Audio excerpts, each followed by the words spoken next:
Good evening and welcome to the Psychic Coffee Shop. I'm Aeson Knight, and sitting down with me tonight is John Sandbrandt, right? Sandbach, yeah. Sandbach, with his new book, The Soul's Journey Through the Tarot. This is excellent. Like, it's got highlighter all through it, so I won't go flipping through pages. But you've wrote a lot of books. You've got a lot of stuff out there. I've done an awful lot of writing, yeah. It's true. So, how did you start? What was your beginnings like? Well, it was very strange. The first book I ever wrote was called The Dwada Shamsa's Degree Analysis and Deeper Meaning. Mm-hmm. And it was based on an idea from Carl Payne Toby where you divide each of the signs into 12 sections. Mm-hmm. And then each section means something different.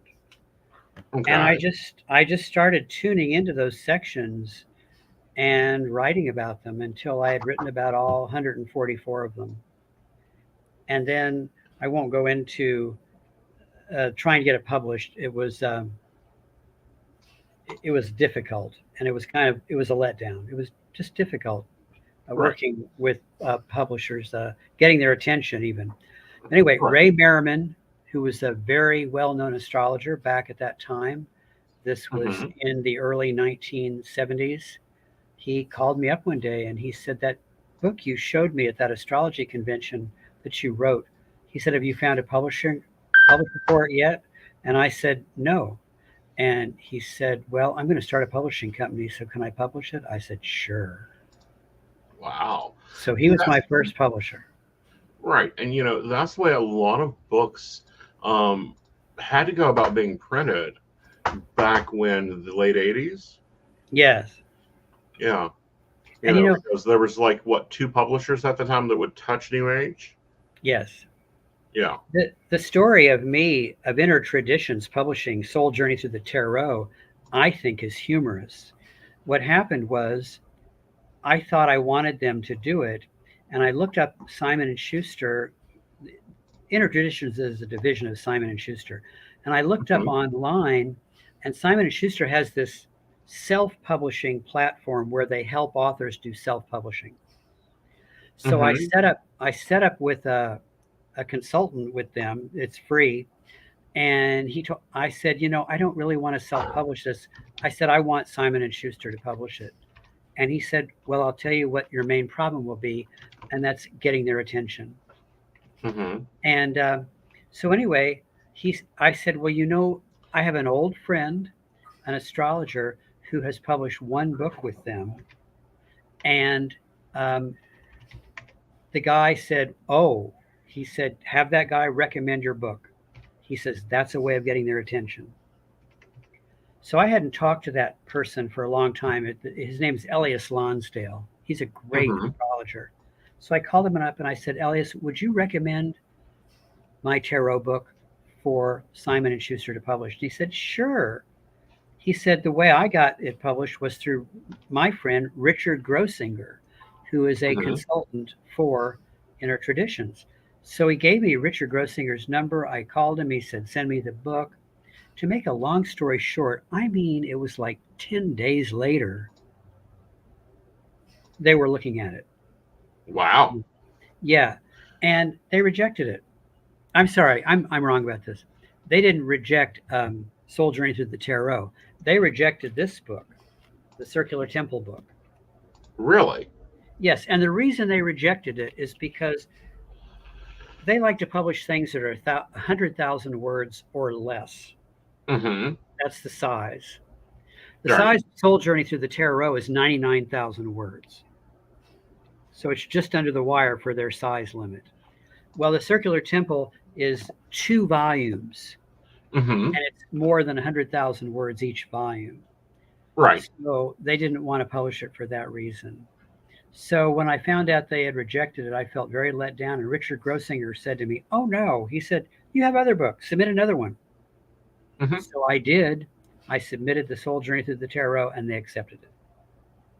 Interesting. And that all happened very quickly. Yeah. And so, How do you delve in and start writing? um, generally, it's like a thread. I get some kind of an idea and I write it down, and then that usually will lead to something else, like a Mm-hmm. string of ideas. I just keep going. I just Mm-hmm. keep going. And then I'm kind of self fertilizing in that when I go back later and read what I've written, I think, oh, well, that triggers this idea. I could add this to it, or I could add that to it. Mm-hmm. And so I think the hardest thing is to generate the original manuscript. Right. The thing I like best is going from there, Uh-huh. expanding the original manuscript, refining it, and like that. Interesting. Um, but to answer your question in another way, my relationship to writing, I feel, is very strange. It's Mm-hmm. very kind of detached. I mean, I can say, or I think that Soul Journey Through the Tarot is a really wonderful book, and I don't feel like I'm tooting my own horn because I feel like it was written by a group of spirits. Mm-hmm. They were feeding me information, and I was just kind of going, channeling what they were doing. It's not that the book is fully channeled. I mean, I'm part of the process. Right. Uh, some of my ideas, but other ideas that came from other places, all Right. put together. Mm-hmm. So, and I kind of don't. Once I write something, it's almost like I don't relate to having written it. Really Yeah, it's kind of like because I'll go back and read it and I'll think, uh, I don't remember writing that. interesting. Yeah, That happens a lot with writers within the new age or within channeling information. They'll yeah, be like, I never know what I write until it's written, and then when it yeah, does, and that can be so hard, I think, to pitch new books or to pitch book ideas. Is you don't know what it's going to be like. It's like I want to write a book on the tarot. I don't know where it's going to lead to, yeah. and I don't have the foundation. Right. And Richard Grossinger said to me when they were looking at their tarot book, he called me. He Hmm. said, "I'm going in a meeting with them," and he said they want me to tell what the book is about in 60 seconds. Hmm. And I just started laughing, and he started laughing too. It's like um, the book is not so simple. Right. It covers a lot of stuff. It Um, does. It's yeah. one of the more comprehensive ones that I've seen out there that actually tie in the numerology, the astrology, the Kabbalah, like all this spiritual path that really goes into the tarot itself. Yes. Yes. Yeah. And it isn't bogged down with the history. Like, Oh, yeah. we all know that Patricia drew we all knew that, they went around England looking at different people's decks to tie it together. Like, that's Hmm. been covered. Hmm. Where do you see the tarot going? Oh, well, one major thing I see happening with it is it becoming more and more a vehicle for therapeutics, Hmm. healing, Hmm. healing people's psyches, Right. and healing them vibrationally too. I'm Interesting. hoping that that's the direction that it's moving. Yeah, because I've seen it, a number of therapists use it in their therapy. Like they either start or finish the reading with the cards. Well, finish the session with the cards. Yes. Yeah. And I've been so very attached to astrology. I got Hmm. into astrology way before I ever got into the tarot. Hmm. And the first book I ever read on the tarot, which I still is my really favorite book on the tarot, is The Sacred Tarot by C.C. Zane, who Uh-huh. founded the Church of Light out in California. Yeah. Zane does a lot of good work with that. Oh, yeah. Yeah, So let's dance over to your astrology work. You were Okay. talking about your first book being on the degrees within astrology. Yeah, on the Dwada Shamsas, yes. Yes. Yeah. How is that different when it comes to readings? How is it different? Yeah. Uh, well, it takes some imagination on the part of the astrologer in that what's happening is, let's say if your sun is in Aries like yours is, Hmm. it might be in the section of Aries that's sub-ruled by Gemini. Really? And Say so, sixth, you know, the sun being at the sixth position, Aries, 26 degrees. okay, if it's 26 Aries, Uh it's huh. going to be, well, 25 to 27 and a half is Hmm. the next to the last one. Aries starts with Scorpio. So that'd be the Virgo section of Aries, which is interesting because that's where your moon is. Yeah, that's right Yeah, on so top of my moon. it would be the Virgo section of Aries. And frankly, Aeson, you know what? I don't use Dwada Shamsas. Okay. And it's not and I wrote a book on it and I don't use it. Yeah. And the reason I don't use it is not because I don't think it works. I mean, it does work. Hmm. It's because I've become focused on the individual degrees, Oh, so that okay. there's 30 degrees in each sign. Do Right. you remember you said your sun is 26 and something? Um, the chart says 6 Aries 26. 6 degrees and 26 minutes of Aries. Uh huh. Okay. So you always round up. So that's like the Right. seventh degree of Aries. Right. Yeah. So when I go into the Circular Temple book, I'm going to go to 7 Aries, and I'll read you the 4 different symbols that go with it, the 4 pictures. Okay. The first one is an old man admiring a portrait of himself as a youth. The second one, after death, a man sees golden filaments connecting his various lives. That is, his Interesting. various past lives. Mm-hmm. The third symbol is a double headed eagle, the heads face in opposite directions. And the last one is carefully sculpted trees, and beyond them, a tangled forest. Okay. Now, these images are meant to bring up feelings and ideas connected with the energy of that degree. And then for each one of these, I've written an interpretation. Right.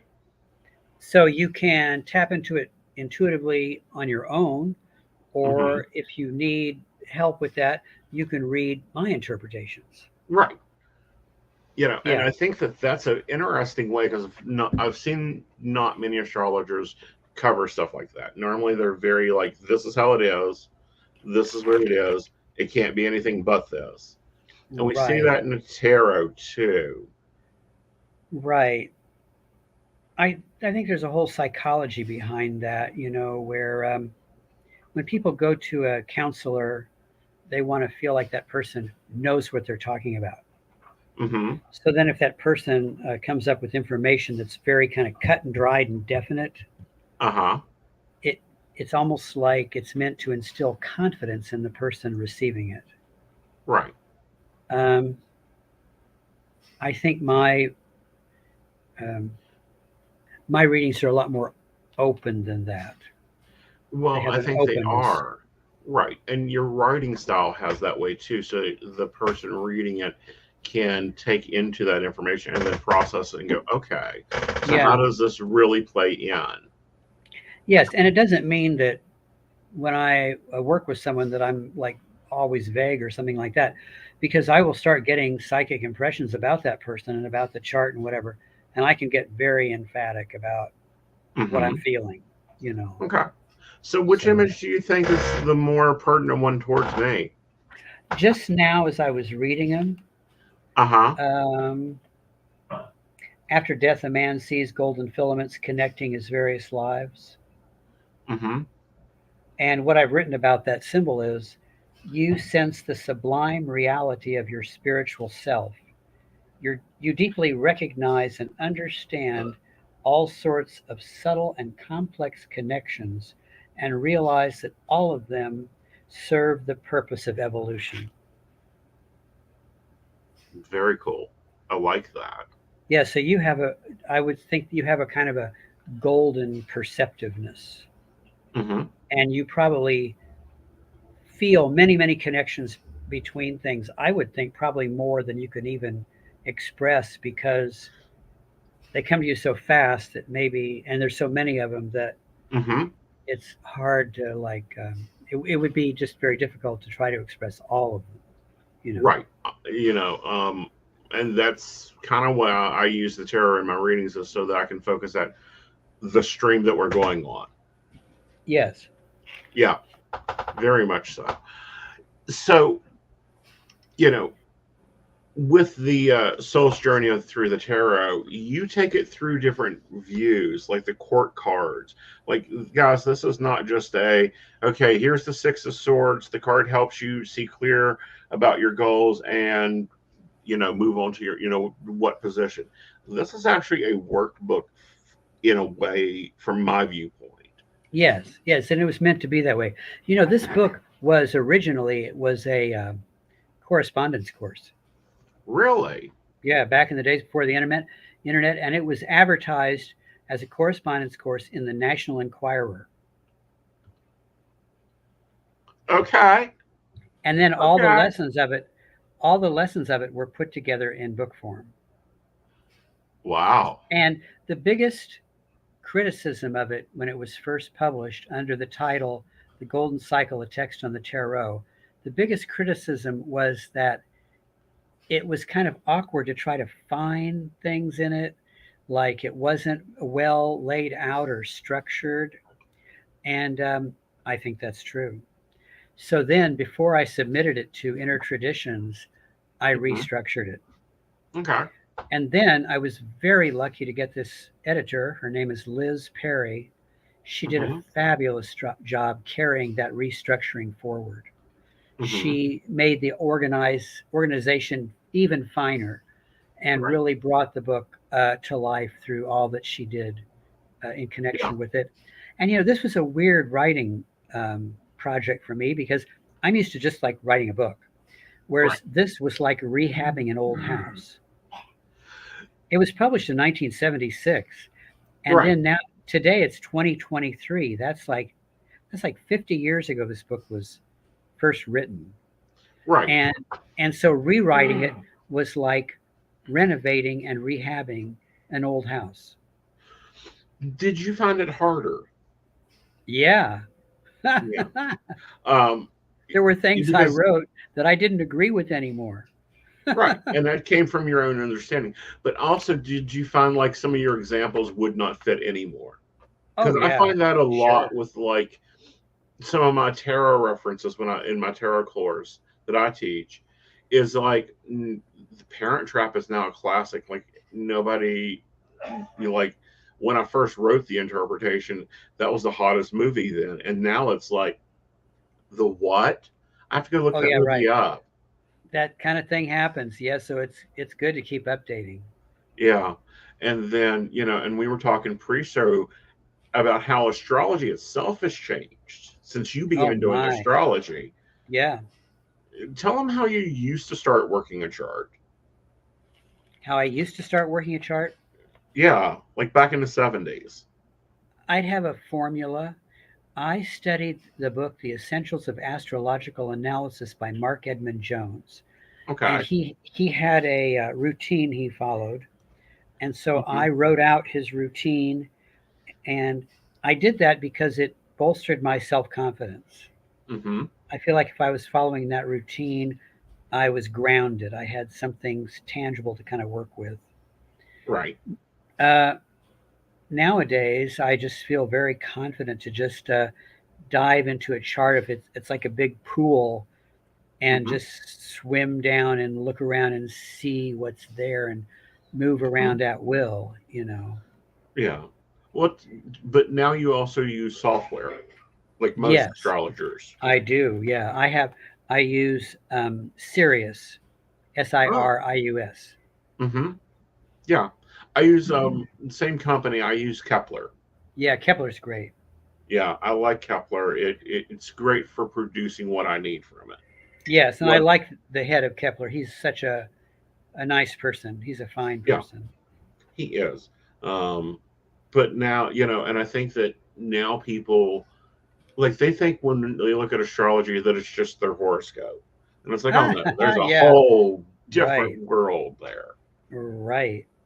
And when you look at all the ways that people progress a chart Mm-hmm. and solar returns and stuff Uh like huh. that, one thing that I got turned on to recently was what's called sun moon angle returns.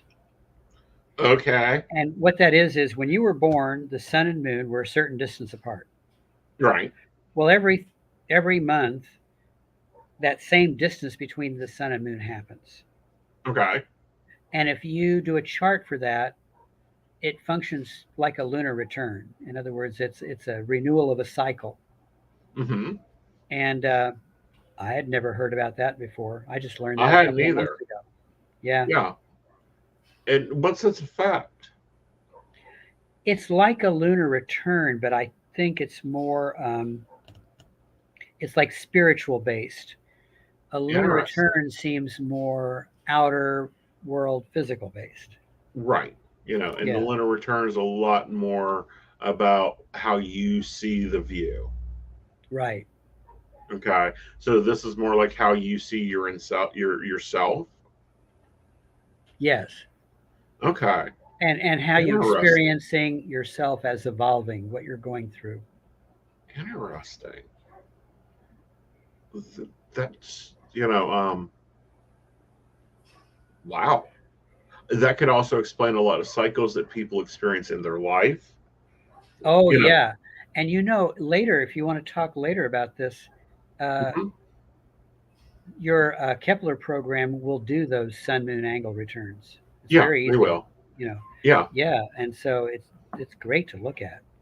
I will take a deeper look into that because it'll do that. It'll do that. It'll do the progressive. Um, but you know, and that's one of the things that people don't get is you've been going on. You've started in the 70s. I Right. started in the 90s, but we are still digging. Oh yeah. You're learning Dutch astrology right now. Yeah. How's that different from Western astrology? No, wait. You said what kind of astrology? You're learning Dutch? Oh, haha. You ever heard of what's called a lunar equivalent declination chart? No, that's new. Well, you know how planets, like the zodiac, is all about going east and west. That's what it Right, does. But right. there's also the planets can also go above the ecliptic line and below. So Low. they can have a northern Hmm. latitude and a southern latitude. Right. And most astrologers really don't even work with that very much. Mm-mm. Or if they do, the way they do is they look at what's called parallels Hmm. in a chart or contra parallels. Right. Well, there's a method by which you can expand those declinations out to create a whole different and new chart.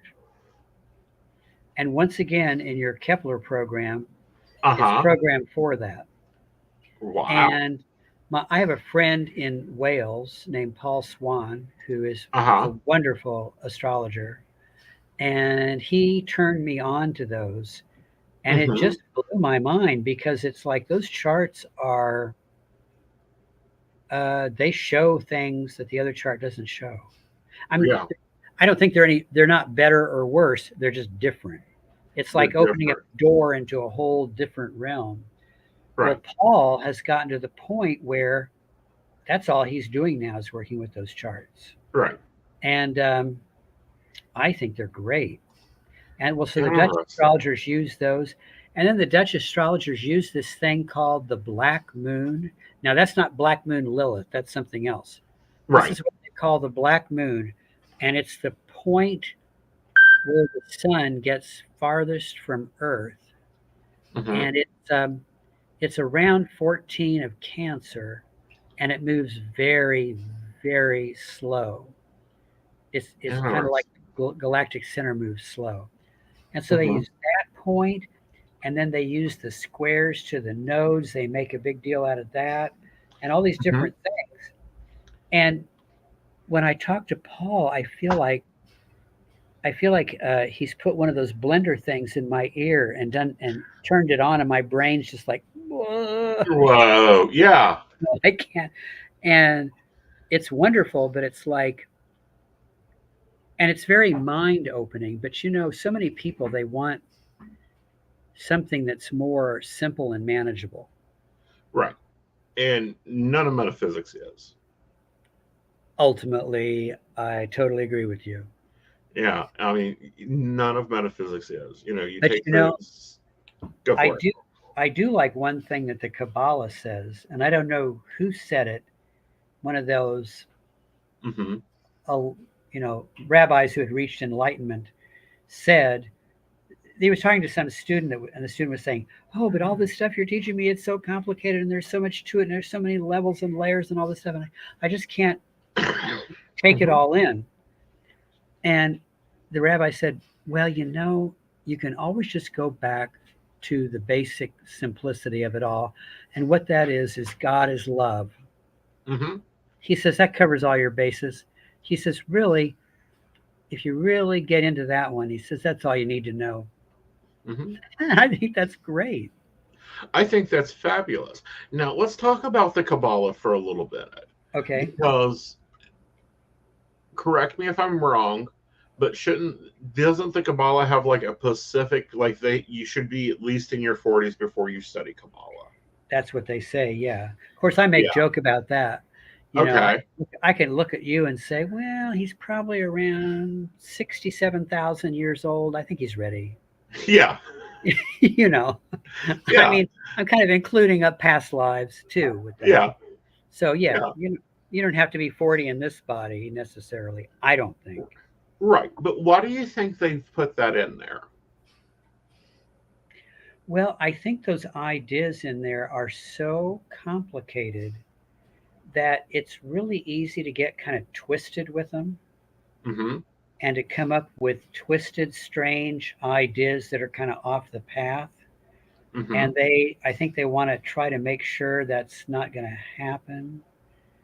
Or maybe they're afraid of someone getting overwhelmed or carried too far away from the physical, practical world, Hmm. into these etheric territories, sort of thing. Well, Or that maybe it's just an elitist thing. I was thinking elitist, but I was also thinking, because what I have looked at it, is that a lot of this stuff you have to have life experience to Yeah, get, yeah. especially when some of these rabbis are going off on a tangent about a father and son. You need to Uh, be a little bit more older to understand the father side of it, because right. on the son side, you'll get a whole different story. Yes, yes. I think that's very true. Yeah. That's Um, true. That's true. But you know, once again, I met a mhm. guy. I've known him for several years now, and when he's like now, he's like about 27. When he was 19, he said to his Mhm. father, he said, "Can I go and just like live in Israel for a month?" And this guy's not Jewish, Right. uh, but he wanted to go and live in Israel for a month. And his father, being the open-minded person that he is, said, "Okay." And I told my friend, and he just loves Jerusalem. And Mhm. I said, you were obviously a rabbi in former lifetimes, and Mhm. more than once. Right. And oh, I totally relate to that. Mhm. Um, so and then one time I was talking to his father, and I said, I want to tell you, your son is older than I am. because your son is more adult-like than I am, and I'm more childlike than he is. Uh, and it's Interesting. true. It's Yeah. true. Now, that's a rarity, you know. Uh, Well, I think it's a rarity, but at the same time, I think it's a very important thing, though. yeah, oh, What I yeah. mean by that is, and please do not take this as I'm calling you old, but sometimes when we're I am breaking old. into, okay, I, I, I say, you're experienced, but you need that child's wonder to be able to look at something from a new view. Oh, I totally agree. Getting excited is a wonderful thing, Hmm. and it's great that to be excited about what you're into. Yeah. And, do you think, looking at your career, that you tend to get very soaked into it? Say that again. Do you think, looking back at your past and all the things you've gone through and delved Mhm. into studying, does it get you, do you tend to get soaked into? How do you mean, like soaked into it? Like, it almost not unhealthy, but obsessively, like, it's into metaphysics, like, that's where you're at. Like, if you're, Oh, yeah. yeah. Oh, definitely. One day I went to I had a friend who was a doctor, and I went to him one day. I was in my 30s, he was in his late Hmm. 80s. And Hmm. I said, "What are those little strips?" And he said, "Oh, those are test strips to see about ketosis, if you've gone into ketosis." And I said, Hmm. "Well, how do they work?" He says, "Oh, you pee on them." I said, "Can I try one?" Hmm. I said, "Well, sure." So I did. And he looked at it and he went, "Oh my God, you're in total ketosis." Hmm. And he said, "What have you been eating lately?" And Hmm. I thought for a minute and I said, uh, "Well, actually, I haven't had anything to eat for 3 days." He said, "Oh, are you trying to fast?" And I said, "No, I've just been getting really heavily into some astrology stuff, and I just forgot to eat." Uh-huh. And he said, "We'll go home and eat something." Common, very common, very Yeah, common. but There's a reason that so time so that blindness is a thing. that's to answer your question about obsession. Yeah, Yeah, obsession is a great thing if you're obsessed with the right things. right. Now you provide readings. How do clients contact you? Well, my website is johnsandbach.net, Hmm. and you can message me through that. Yes. There we go. It's going out in our top chat, but also it'll be in our show notes for our podcasting host. What's a reading Good. like with you? What's your prerequisites? For readings? Hmm. Oh, just like want to know where they're at, like what they're doing in their life, what questions they might have. Okay. Can I tell you a funny story about that? Sure. Very much so. Well, so sometimes now I'm more likely to ask more questions before the reading just to get Hmm. a feel of the whole thing. So, but this one woman, this was maybe 20 years ago, she called for a reading, and she was coming for the reading, and I had done her chart, and I thought, boy, this woman has so much a richness. She has so much. She must have a lot of talent. I want to know how her ability, where it lies, or how it's coming out.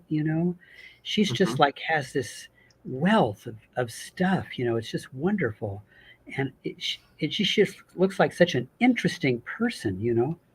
So Hmm. she came for the reading, and she walked in, and she was very, very attractive and Hmm. wearing very beautiful clothes. And she sat down, and I said, "Well, how can I help you?" And she said, "Really?" She says, "I only have one question." And I said, "What is that?" And she said, "When is the best time to ask my husband to buy a Jaguar for me?" And I was stunned. I didn't know what to say. Well, I addressed that to the best of my ability, and then I started exploring some of these things, Hmm. uh, that I had seen in her chart, and Hmm. her eyes just glazed over. It was like I was just boring her. Right. She She wasn't was just interested. she was completely not interested. Hmm. And I don't think the Yeah. chart was wrong or anything. I just think sometimes we got stuff stored away that we haven't unpacked yet. Well, that, and I think that the chart, is, I always see the astrology chart is it's your toolbox. Yes. Like you have screwdrivers, wrenches, you have, a couple of hammers, maybe some junk plumbing, whatever in there. Right. And the chart itself has so much there. But people, they get really stuck in where they're at. Oh Like yeah. they don't really, Yeah. people don't care what their job is in 20 years. What Hmm. they want to know is, are they getting the next promotion? Hmm. And I think it Right. takes a lot of people, especially astrologers, because, coming up in some of the classes I've taken and stuff, I'm like, do these people actually do readings? Or are they just um, theoretical? Like they just do the philosophy side of it. They don't actually do the readings, Right. you know, because they're talking about, well, when you're looking at someone's life path chart, you want to make sure to look at this point and this point and these points, because this is what their soul contract is, all this other marketing gibberish. So it's like Um, their reading is kind of floating out there and it's unattached to the person or right. something. To the person, to the thing, to anything that's going on in their lives. And then you get into the business of reading, like doing readings. And it's like people care about when to ask the husband for a drag wire, when they're getting their promotion, what's their next boyfriend look like. They don't Hmm. care that, the boyfriend is coming in 6 weeks, but, he's not really important when we look at it on a larger scale because he's going to be gone in a year. Exactly. Yeah. Yeah. Yeah. I've even Yeah. had situations where someone called up for a relationship chart, and Uh I'll huh. say, "Well, I can't get you in for maybe a couple of weeks," and so then they'll call me a couple of days before the reading. Oh, that's okay. I'm going to cancel the reading. We broke up. You Well, it's know, good you didn't invest into the chart. right? Right. Yeah. Yeah. So, what's your advice for the young ones coming up? The young astrologers. Yeah, the new astrologers out there that, doesn't know what a thesaurus is yet or an ephemeral. I think studying Kabbalah is a good thing, but Mm-hmm.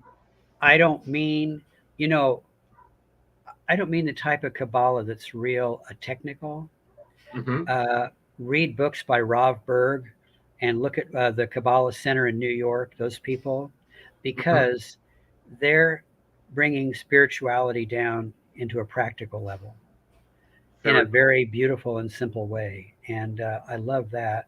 And then another piece of advice I have for young astrologers is don't get intimidated by how complicated it all is. Mm-hmm. There's many people who have studied with me who have said to me, I'm not ready yet to do readings for people. And I've said to them, yes, you are. Mm-hmm. You are ready. It's just that, you think because you don't know enough of it yet that you're not ready. But the fact of the matter is, if you keep studying, it can go on forever and you'll never know enough. So don't worry about it. Yeah, especially when, looking at our careers, yours has got much more longevity in it. We're still studying. We got Exactly. 25,000 years to try to go back and figure out what all happened. Yes. You Yes. know, it's like my teacher, her favorite thing was the par of fortune. Hmm. Like that was her, look at where the par of fortune is, that type of, she based a lot of her readings off of that. Yes. Yeah. Part of fortune's a great thing. Yeah. There's another part, and the way you calculate it is you measure from the ascendant all the way to the part of fortune, and then you take that distance and double it. You Okay. start with the part of fortune, you go that far again. Uh-huh. And that part is called the part of bad luck. Ooh. And I love Interesting. that part because what it is, it's kind of like a weak point in your chart. Mm-hmm. And when people know what their weak point is, it can be very empowering because then they can work on that, Right. work And they on can it. also see it as the weakness it is and work around it. Exactly. Yeah. Yeah. Very Yeah. much so. All right. So where do readers jump in with you? Like if they're just now getting into metaphysics, astrology, tarot, all of it. What's your beginner book?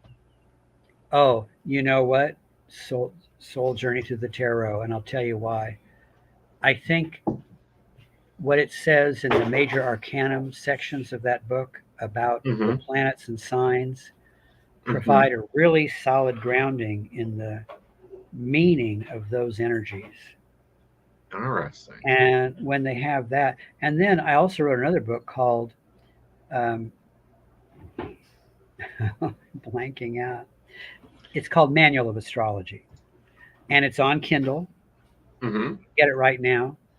Right. And that what that is all that I learned from Mark Jones Mm-hmm. made simple and clear. I hate to say it, but Mark Jones was a terrible writer. He liked I long, agree. He needed a good editor.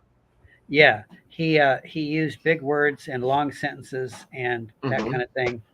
And so, Manual of Astrology has in it all Mark Jones basics uh, Mm-hmm. put in a real clear, easy to read and understand form. Okay. Um, not to sound terrible, but is that on your Amazon? Uh, you know, it's on Kindle. It has not been actually published as a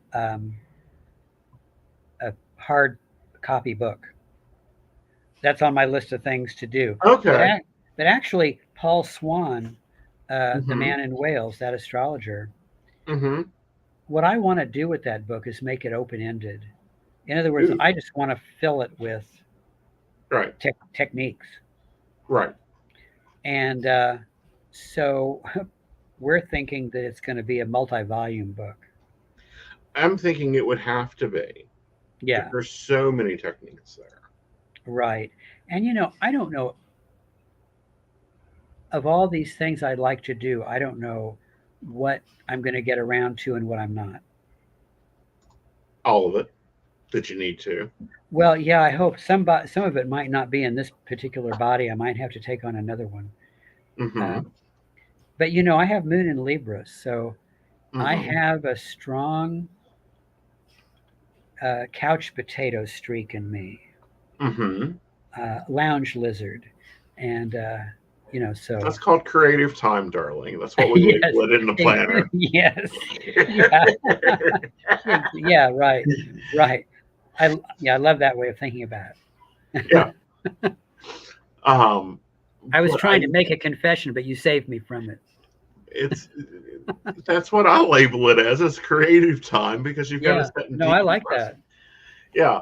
Um, because I don't know about you, but for me, if I get into some really like going through your book, which I've been doing about every morning, a couple of pages at a time, or get into some very high level metaphysical stuff, you can get lost there on that plane of thinking and interlinking stuff, Oh yeah, and time gets away. And yeah, then when you come back to dealing with this plane, it's like you have to take time to remember what you're doing, if that yes, makes sense. yeah. It makes Um, sense. It you definitely know, makes sense. like why, what you're doing on this plane, why are you here?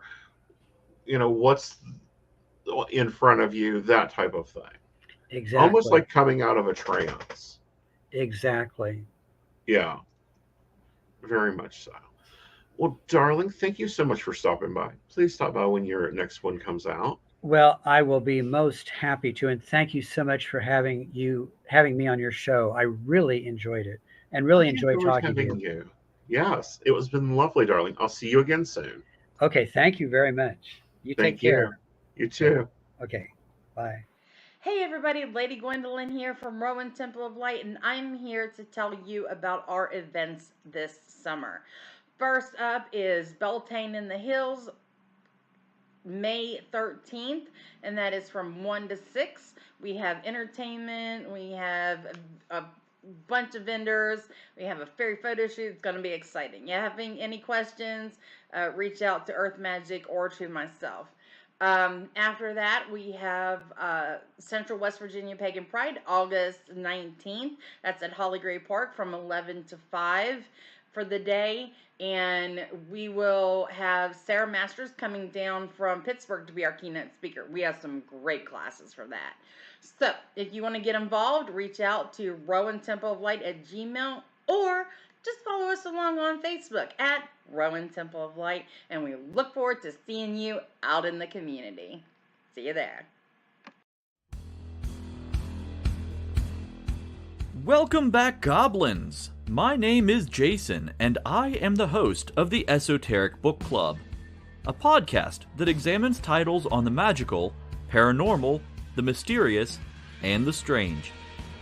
I release 2 episodes a month, in which I review books on esoteric topics, recap news of the weird, and conduct interviews with authors, practitioners, and experiencers.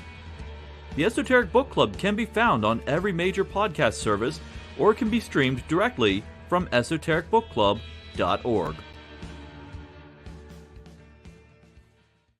Hi, I'm Aeson Knight. I provide tarot readings covering everything from love and relationships to your life questions and your most spiritual answers. And also, I provide a lot of guidance in finances and divorces and all those relationship problems. So, if you'd like to get a reading from me privately, not on air, you can feel free to do so by visiting aesonknight.com and booking your appointment. I also provide on-demand services, so if your life is a little chaotic, you can go ahead and click that Call Now button there on my site. It'll connect you to Keen, and if you've not been with Keen before, you'll get 3 free minutes to talk with me, so that's great for a quick answer question. All right, guys, back to the show. Enjoy. Bye, y'all. Hi, I'm Tracy Van. I provide a blended reading consisting of mediumship, psychic, and tarot cards. A reading from me can cover any guidance you need from relationships with your partner or your family, spiritual, financial, any questions you may need clarity on. If you would like to book an appointment with me, check out my website, tracyvann.com. That's TracyVann.com. I have bookings from 15 to 60 minutes you may choose from. That helps if you just have a quick question, need an answer, or if you're looking for a reading in more depth, I'm here to provide the guidance and clarity for you. Let's just figure it out. Bye. All right. Welcome, darling. How are you? I'm doing good. How are you this evening? Good, good. You know, we started playing this evening in the new intro. Did you like? I didn't get in time. I was putting up leftovers. That's I'll okay. have to go back and catch it. Yeah. It's awesome. It's awesome. I'm so happy for the new intro. Yeah, it's a lot more calmer, a little bit more tonier, and then, you know, I had a great conversation with John. I'm going to have to go and dig into Kepler a little bit more than what we've been using it for. I feel like we've barely been scratching the surface about all it can do, and I've got to check into this dissemination going on there with the returns. That will be interesting. So I'll add that to my to-do list. But I thought we'd go ahead and jump into, let me get the poll up on YouTube for those watching. Absolutely. Are you an asshole? All right. Am I the asshole for telling my coworker I won't block his wife just because he told me to? Am I the asshole for telling my coworker I won't block his wife on social media just because he told me to? So last month, I, female 30, went with my friends, female 29, 31, and 33, to a movie theater to watch a concert of my favorite artists. I ran into a coworker, male 35, and his wife, early 20s. I always thought I got along fine with my coworker, but I wouldn't go as far as to call him my friend. I went to say hi to him, and he introduced me to his wife. Let's call her Vivian. Later, during the concert, keep in mind that while we have assigned seats in the theater, nobody was sitting. It was anarchy. I noticed Vivian was alone, so I approached her and asked her about my coworker, and she said he left because he was bored. I felt kind of bad for her, so I told her if she wanted, she could join our group. She ended up spending the rest of the concert with us. After the theater, we all went to have dinner. We bonded with Vivian over our love for the artist, and by the end of the night, we all ended up adding her on social media. That's the one and only time I've seen her in person, and our interaction on social media is just tagging each other and the rest of the group in news about the artists we both love. This Sunday, she posted pictures of a batch of cookies she was making. I commented they looked delicious, and she sent me a private message saying she actually made a lot of cookies. She said she could send me some with my coworker if I wanted. I saw nothing wrong with this, so I accepted. Well, my coworker gave me the cookies yesterday, and he said that until Vivian gave him the cookies for me, he didn't know we had kept in touch, but he didn't like it. So I need to block her now and never speak to her again.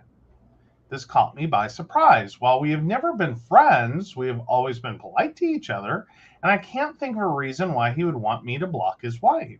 I don't have a reputation of being problematic or anything like that in the office. I don't keep up with the office gossip in case he is worried I'm going to tell her what he is up to. In case he is worried I'm going to steal your girlfriend. I'm not a home wrecker, and I'm straight anyway. Anyway, I was too surprised to actually give him a good reply, so I just told him he doesn't get to tell me what to do, that I'm not going to block someone just because he told me to, that if he has a problem, he can discuss this with his wife. Now, I'm second guessing if this was the right thing to do. Maybe I was too harsh and could have talked about it with him. Maybe I'm creating unnecessary drama. Am I the asshole? Edit. I told my friends in the group chat, Vivian's not in the group chat, just Facebook and Instagram, and they all agreed this is a red flag. We are creating a Discord to talk to her. I don't think she has blocked me yet, since today she sent me a message asking me what I thought about the cookies. Not the asshole. I'm more so trying, as much as OP is, trying and struggling with, like, what is this dude's problem? I think his problem is very simple. He's afraid that work life and home life will collide. Well, I mean, I can somewhat understand that. Right. I mean, maybe this is what you get for abandoning your wife at a concert, is, Exactly. She made new friends. Unfortunately, Right. to be someone you work with. Right. I don't think it has to be a big deal. Right. I mean, but I still don't even understand why you would just be like, nope. Right. Y'all aren't allowed to be friends. Right.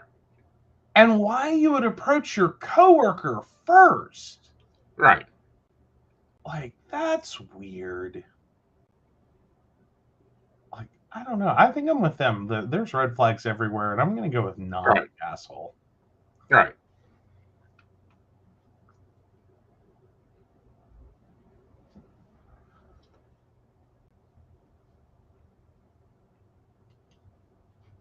Okay.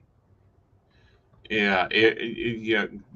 My rule is he's an asshole, and you don't even know what else is going on there, because this is apparently a May to October relationship. Well, there's a big age difference. Well, I mean, there's a fairly decent age difference there. It looks like at least a decade. At least. Yeah. But at the same time, I mean, I don't necessarily judge relationships on age. Right. Per se, but yeah, this is sounding really controlling. Right. And not just of his wife. Right. But of, like, everyone. Right. Like, he didn't seem to have a real problem just being like, yeah, block my wife and never speak to her again. Okay, so yeah. Vivian is apparently maybe 19 to 23, like college girl. Drinking age here is 18. Still, I agree the age gap is creepy. He was born before the Berlin Wall fell, and she was born after Legendary Blondie came out. Legally Blonde came out. Wow. Like, that's an Well, age gap. you know. Still though, I mean, it's probably it seems bigger. The gap always Right. seems bigger when you're younger. Mm-hmm. Like that, because I can't say much. I was 19 dating a 38-year-old. I don't want to hear So it. I don't want to hear it. Like, you haven't even touched my age gap. I enjoy being someone's prince. That's not what we're talking about here. But no, a lot of people get really, like, and it's easy to get your hackles up over that because there is kind of this like default idea, and sometimes it's true, that sometimes age is just a number and the relationship. And sometimes it is a situation where, like, an insecure but domineering, controlling, person dates younger for that control. That basically, like, you just got done with you just left your parents. You're still primed and ready to be, dominated and told what to do. In my relationship, let me tell you, that didn't go over well. In mine, it did not even happen. I was the one that was more the adult. Yeah. Someone made the comment where you must be out at the clubs all night and he must be all worried. It's like, no, I have to drag him home from the club. No, like, the one that got me, and just digging into that relationship real quick, and it was ultimately the death knell, though it took me 4 attempts to figure it out, was a comment.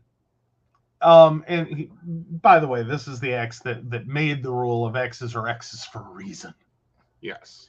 Again, it took me 4 attempts to learn, but I got the lesson. Right. If at first you don't succeed. But no, there was this whole moment where he looked at me and was like, I would buy you a Mercedes if you'd quit college and just basically become a stay-at-home and, iron my shirts and like blah, blah, blah. And I felt my rage build. I know where he messed up in this conversation. Iron my shirts. No, that wasn't the best. He messed up starting the conversation. Like, the Mercedes was a nice dangle. Don't get me wrong. Like, he knew me well enough to know that dangling a Mercedes in front of me was probably like the best offer he was going to put on this. Right. But all I could hear as he said that was, become your mother.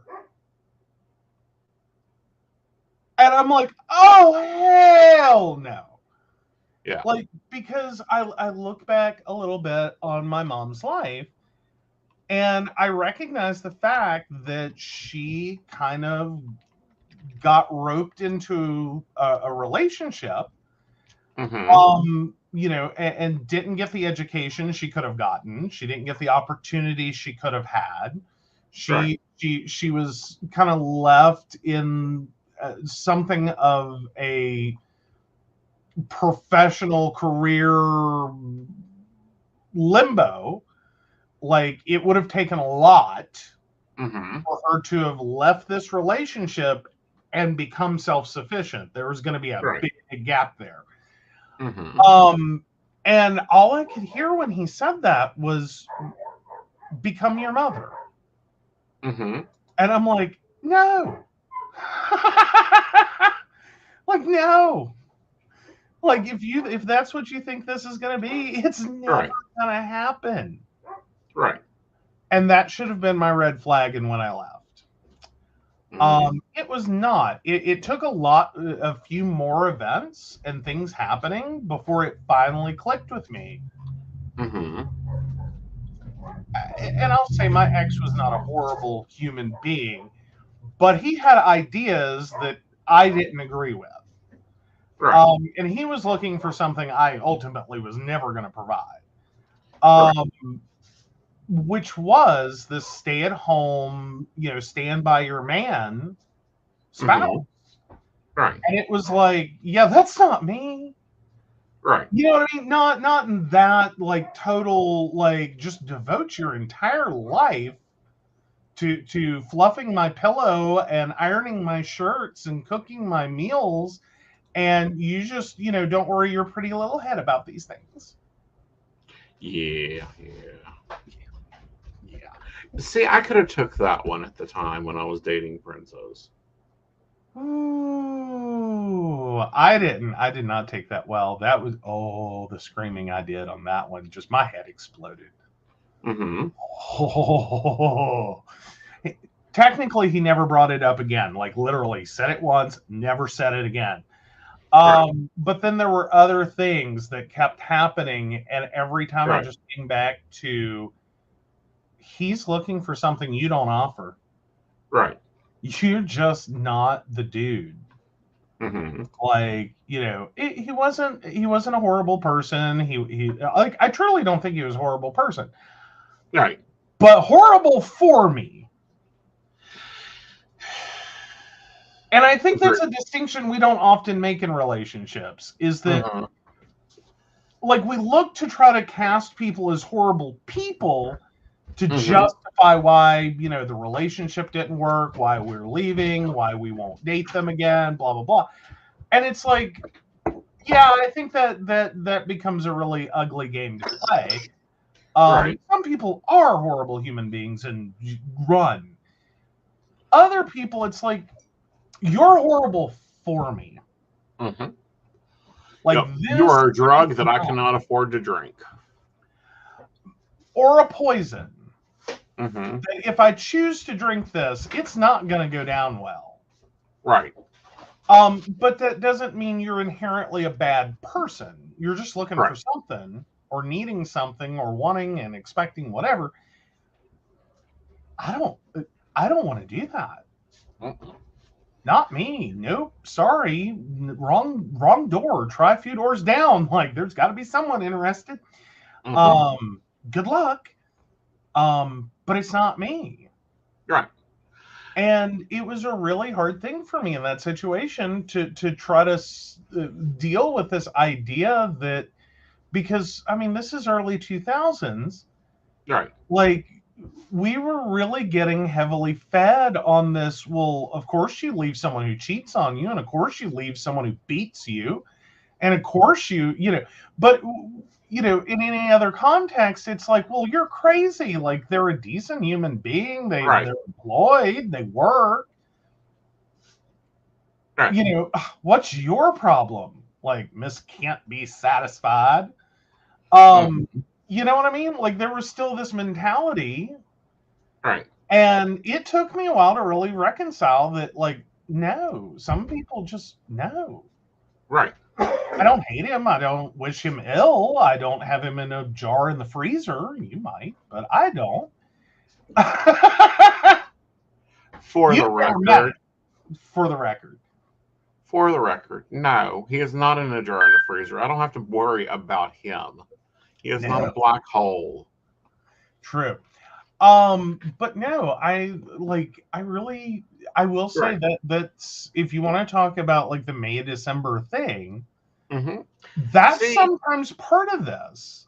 Is that it's not that people are bad or horrible or nefarious or whatever. It's just, God, this doesn't work. Well, but I think it really depends on the person. Okay. I think it really depends on the person. I think it really depends on, because, my May December wasn't terrible. My May December actually, gave me the time to build this. Gave me the strength behind, if you can do X, which in 2 weeks, it'll be 18 years since I've done X in a night, then I'll let you quit your job and I'll back you. Oh, you're getting a job? Oh, it's going to be from home? Well, shit, we've got to go down to we need to go get you things. Oh, you hit $1,000 this month. Well, damn, I guess I need. Here's a catalog to Dale. Order the computer you really need. Yeah. Yeah. No, and I think sometimes that's, and maybe that's where sometimes I have different opinions. Right. Because, and oh God, talk about sentences in our relationship that you balked at. And I think took a little bit before you really understood what I meant was I don't want you. I don't need you. And the first time I said that, she just looked at me like I'd slapped you across the face. Right. And it's like, no, you misunderstand. Right. I enjoy you and I enjoy our relationship and like I'm here. But Most of the time. Hey, I'm not a flippin' orchid or violet that if you take your sunshine away from me, I'm just going to shrivel up and die because I just don't know how to function without a man. Right. That I just don't know who to be anymore. My world will collapse. No. Like, no, I'm sorry. Borrowing a really bad line for this situation, men are like light bulbs. When one goes out, screw another one in.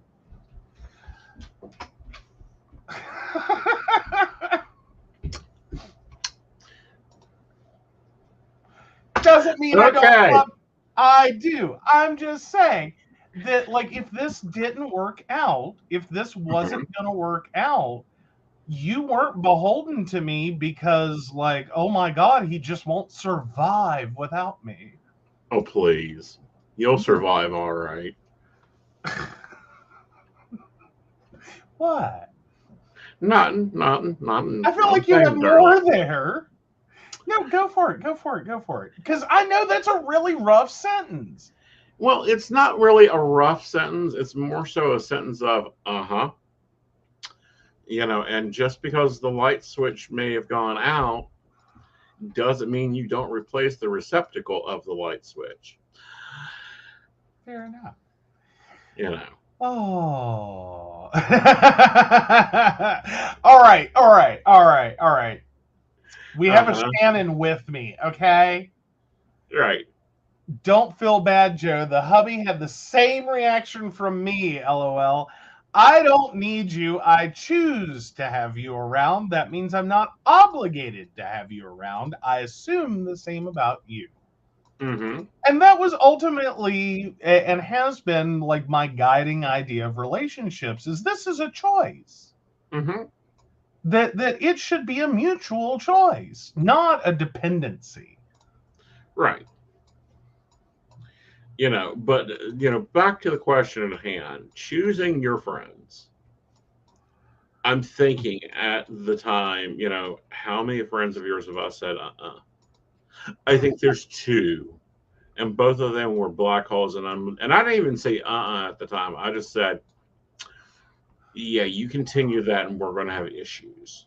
Yeah. Well, and I will say, I was already having the dawning realization that these were two different friendships that were spiraling out of control. Like, that wasn't an idea you put in my head or a decision you forced me to make.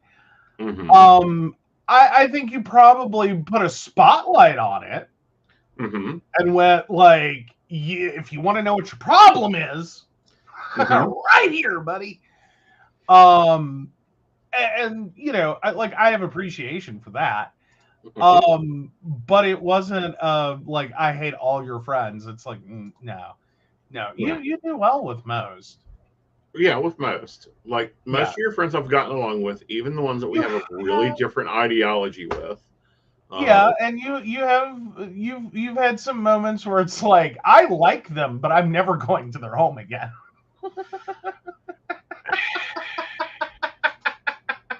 Okay. Like, they have to move before I come back.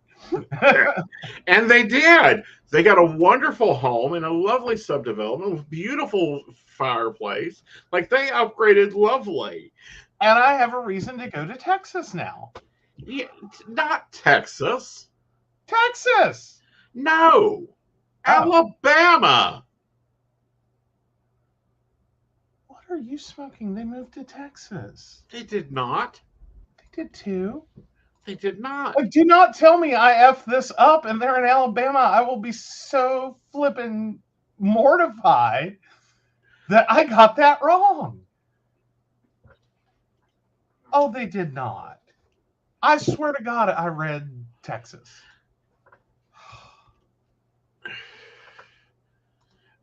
And I have commentary on another one. Are you ready? Oh, it's Alabama. Yes, I can get. We have a perfect trade-off here. No, we don't. It's Alabama. No one goes to Alabama voluntarily. Yes, we do. I'm now technically a horrible friend because friends don't let friends move to Alabama. All right, hear me out. Hear me out. There is a lovely, lovely campground not 30 minutes away from them. I almost asked, what sexual destination is there in Alabama? Secondly, Mama Todd is another hour and a half in the other direction. Who? Mama Todd. Oh, yeah, fair enough. Ophelia. Okay. Shame, Joe, shame. I swear to God, I read Texas. Texas has been in my brain because I was already having my own issues of like, oh, sweet Jesus, she was struggling in South Carolina with the backwards mentalities and she moved her ass to Texas. No, like, Lord God knows. I would have asked her what planet has she lost her mind in and what salary are they paying? Well, see, now I was going the other direction where I was okay with Texas, but Alabama, oh, like it's the only state that manages to come in last behind West Virginia. Mm-hmm. It makes us look good. Mm-hmm. That scares the bejesus out of me. Oh, yeah, Shannon's like, oh, there's a swingers resort. Like I have already pre-thought where you were sending me to be babysitted. Oh, goodness. I do not need a babysitter. Oh, yes, you do. Either that or I need to talk to Dr. Linger. What? The last visit to Little Russia was a little much.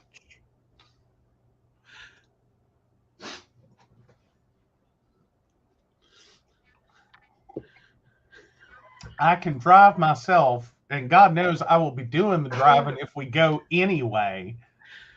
And down you will, but coming back up, I'll take over about halfway through because you'll be tired.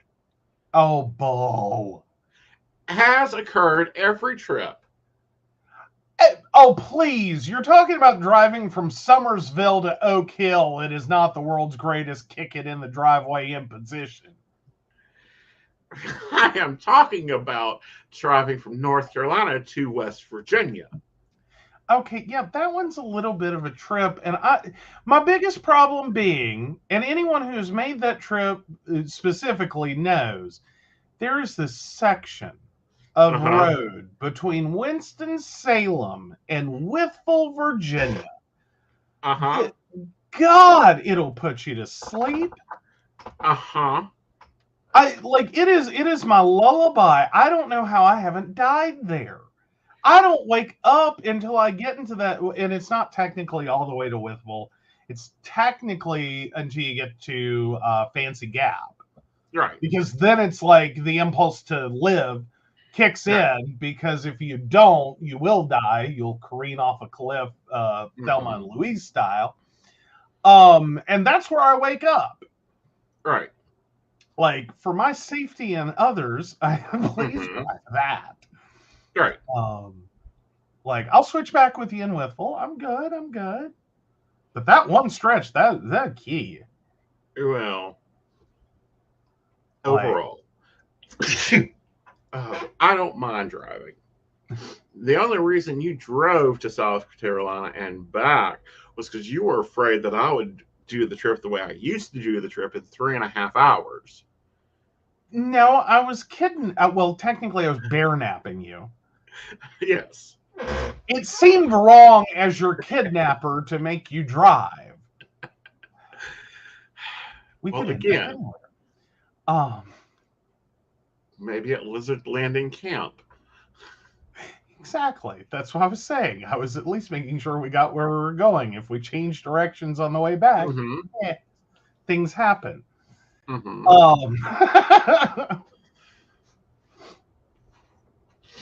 But anywho. Right. Oh. And apparently Brenda's in the same boat. Uh-huh. X just looked at me when I said, I don't need you. I choose to love you and be with you. I think this makes a totally different dynamic in relationships, and I much prefer it, especially for myself.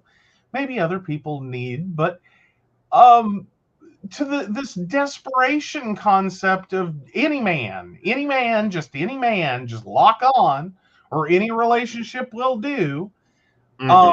Throw yourselves at someone and just, keep your head down.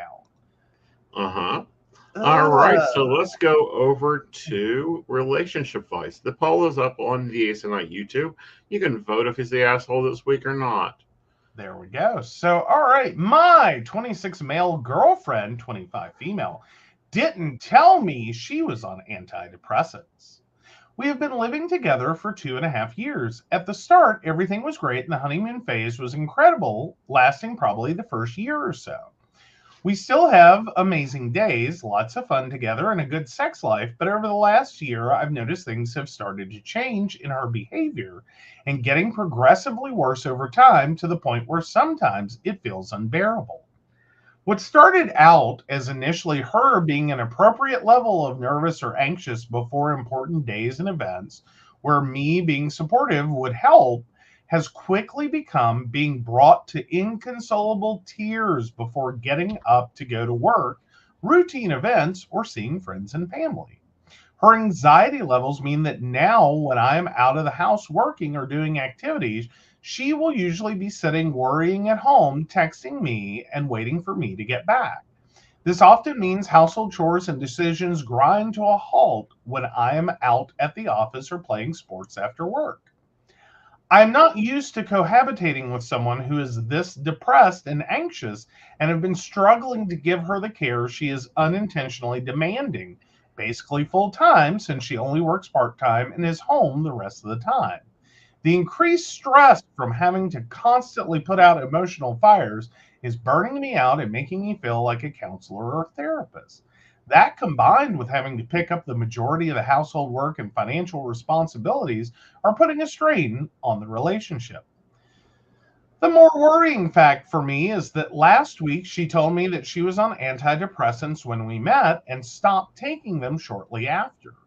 I never knew this before, and it has worried me because I know for a fact that if I knew this was how our relationship was going to look, I certainly would not have started it.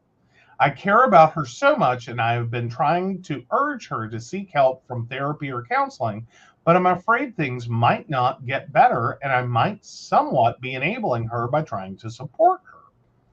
Am I justified to feel betrayed that she's only recently told me she quit her medication she was on towards the start of us moving in together without consulting her doctor, which I assume is a major factor in the deterioration of her condition and putting a load of strain on me in this relationship?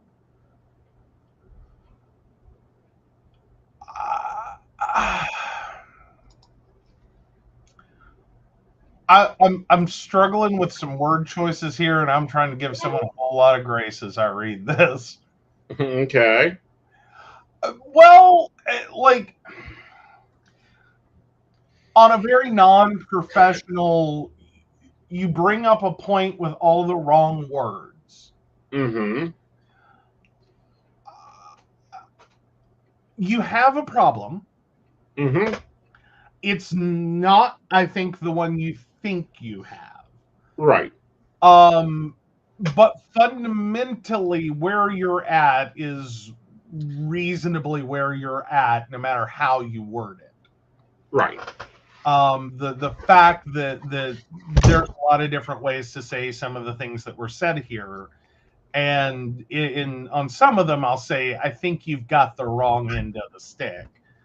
But ultimately, you like OP's feeling bamboozled into a relationship with someone they didn't know had a mental health condition, right, and more importantly, did not know was on meds and then stopped the meds and now fundamentally refuses to seek treatment.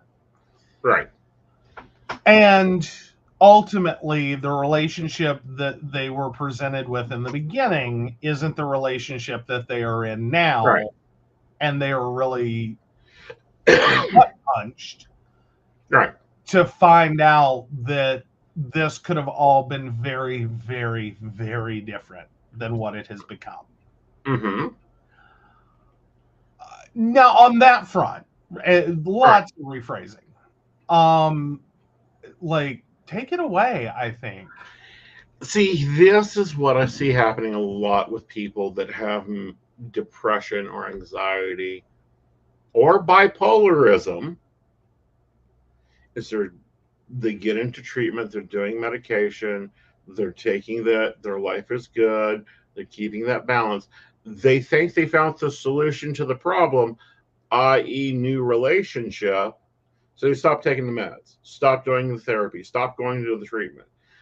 So then the problem just lies there and builds. And before you know it, they're driving to Vegas at 3:00 in the morning from West Virginia with $20 in their pocket because they're in the mood to.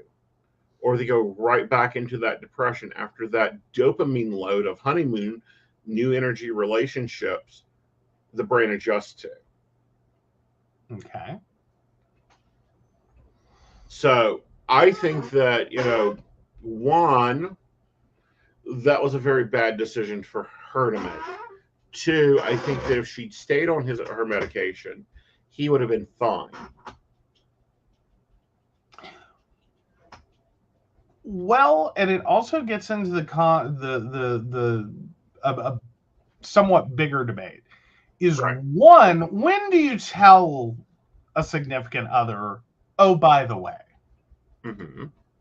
I have depression or depression, anxiety, whatever, and or whatever medical condition, I'm currently on meds. Versus like how, like, because I think this becomes a more modern dating problem. Right. That as we have begun to erase the stigma around mental health, we still haven't managed to figure out how to integrate that into the relationship negotiation. Right. One, because I think a lot of couples, in whatever format they're in, don't do the negotiation phase. Right. They skip it. They everything's great and wonderful. New relationship energy. Yay! Let's move in together, get married, have a kid. Blah blah blah. And just follow the dopamine.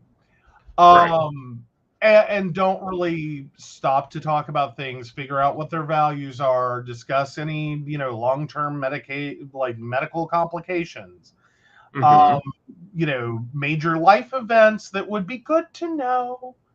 So that it's not one day a surprise that you get slapped in the face with. Right.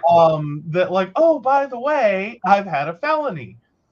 Oh, by the way, you know what I mean? Like, those are major life events that at some point, you gotta sit down, have the negotiation, and be like, look, let's put it all on the table. These are the cards we're dealing with.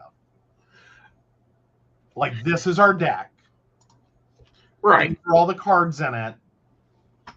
Right. How do we shuffle this and give ourselves the best hand and not get totally screwed by the universe? And I think a lot of relationships don't go through that. They just, and it doesn't sound like this one did. They just right past that. Right. Well, and see, that's the problem I'm seeing here is now he's invested. Now he has to figure out how to get her into treatment.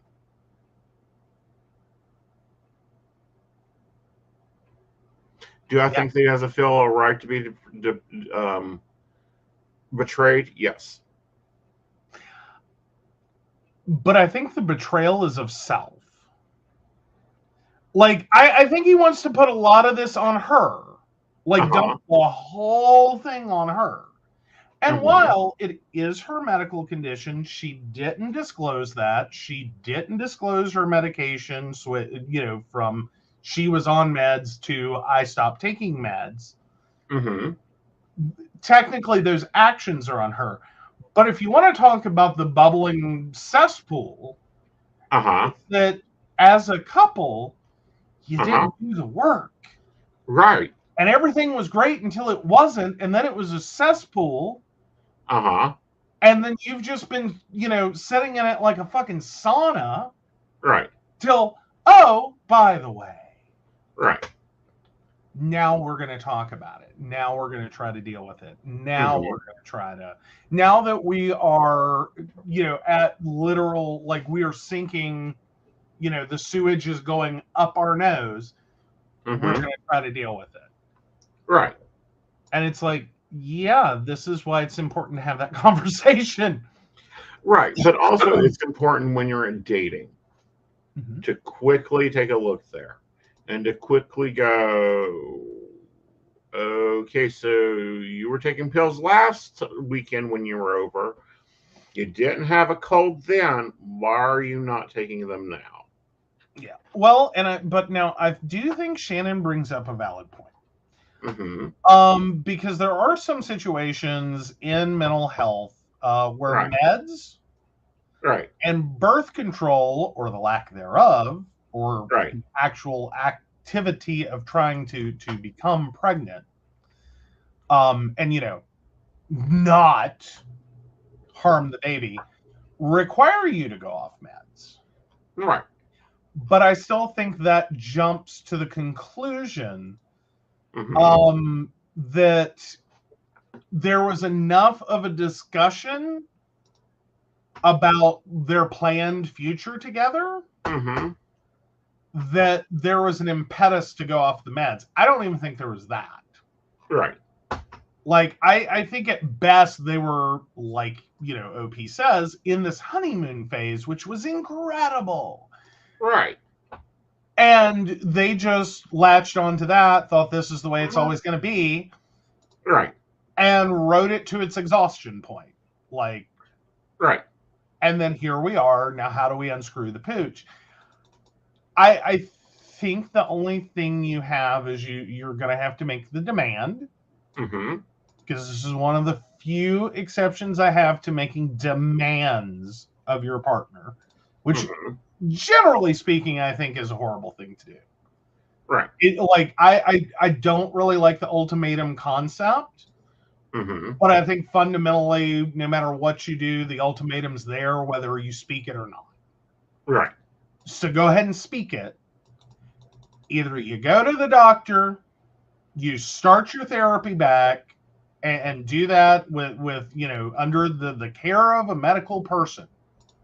Right. Or we're done, pack your shit and get out. Right. Because fundamentally, the idea that after 2.5 years, because you're staring down the barrel of a very long future at 26 and 25 respectively, potential future of being quite miserable. Well, not only being quite miserable, but it creates a dangerous situation if it is clinical depression. On multiple levels there. For the relationship, it's a dangerous situation. For her, it's a dangerous situation. For him, it's a dangerous situation. And technically I've been here. Not exactly, but I've been similarly positioned. Let's talk about all of Joe's exes today. Uh, no, but I have had the experience of dating someone who was on medication for a condition, for a mental health condition. And I'm not going to out all their information, but anyway, was on meds and went through this exact like, oh, everything's great and perfect in my life. I have a man. Let me stop taking my meds. I no longer need them. Right. I'm all better now. I'm all better now. Everything's perfect. And then immediately raging alcoholic and like all the, like, it was nightmarish. Right. And I knew something happened in the first month.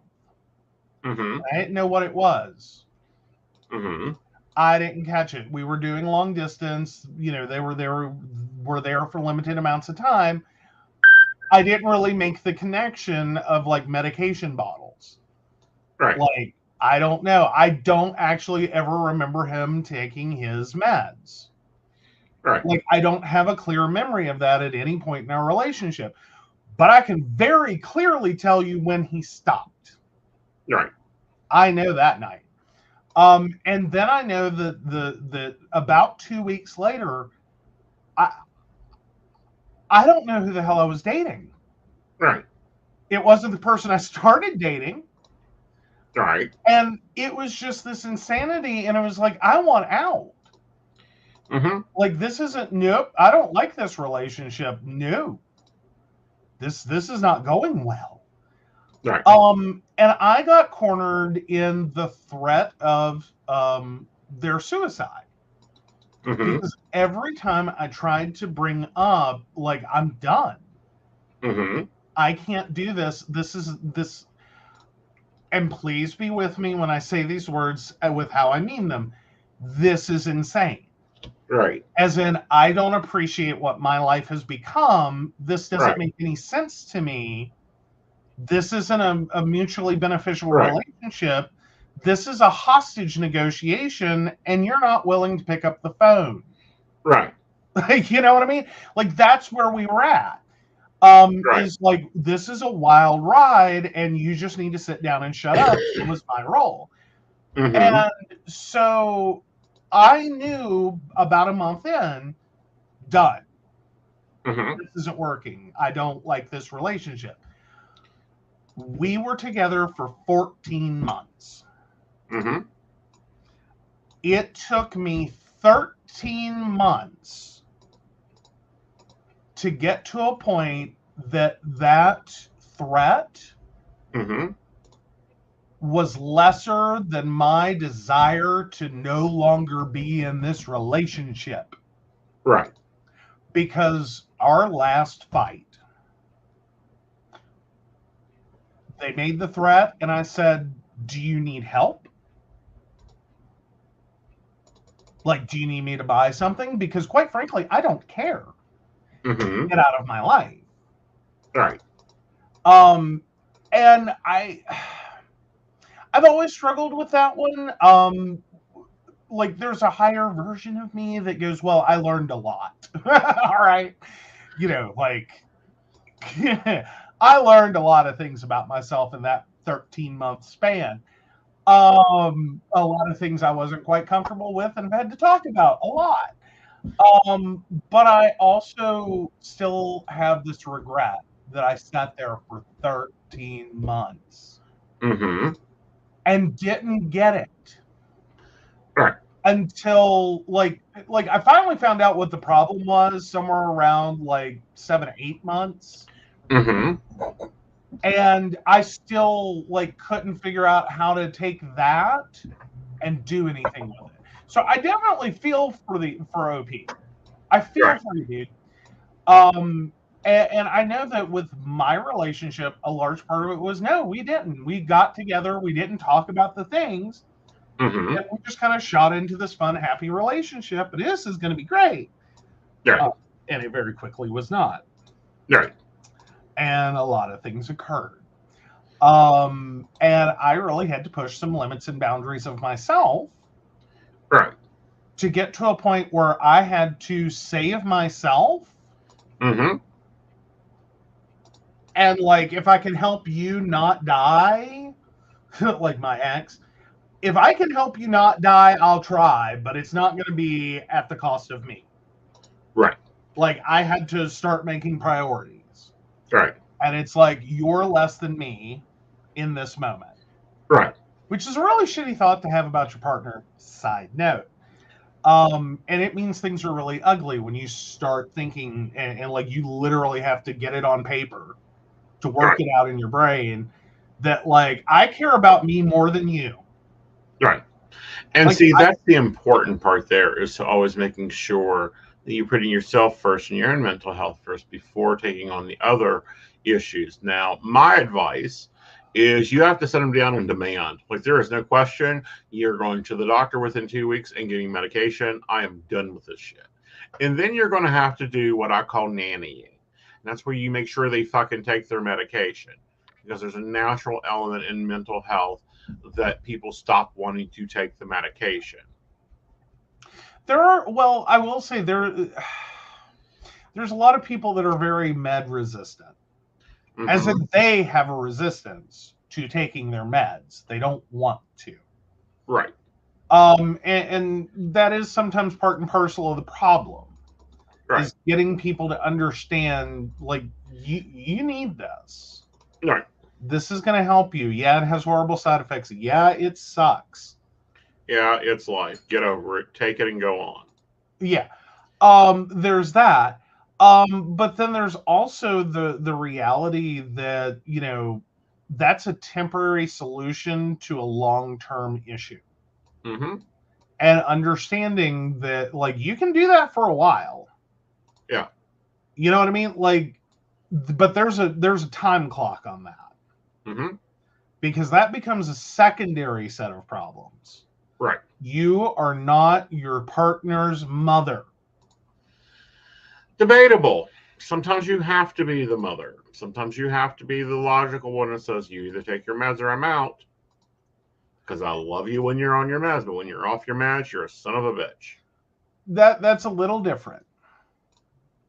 I mean, like, there's an initial period where this is going to be a daily conversation. Mm-hmm. This is going to be constantly, you know, like, until you get to stability, because it takes a couple of months for these meds to build up and become functional. Right. You know, those first like 40 doses are kind of fucking useless. Like, they don't do shit except they build up in the body and begin to get to a point in which it actually starts to influence and affect functioning. Right. But like, you don't just like take a Prozac or take a, you know, Wellbutrin or whatever. You don't just take it and like, bing, the lights are back on. We're good to go, man. Mm-hmm. So that first couple of months is going to suck.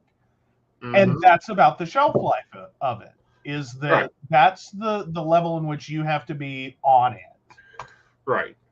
And then after that, it needs to start progressing to like a reasonable amount of like, what's going on? Because this isn't seeming like you.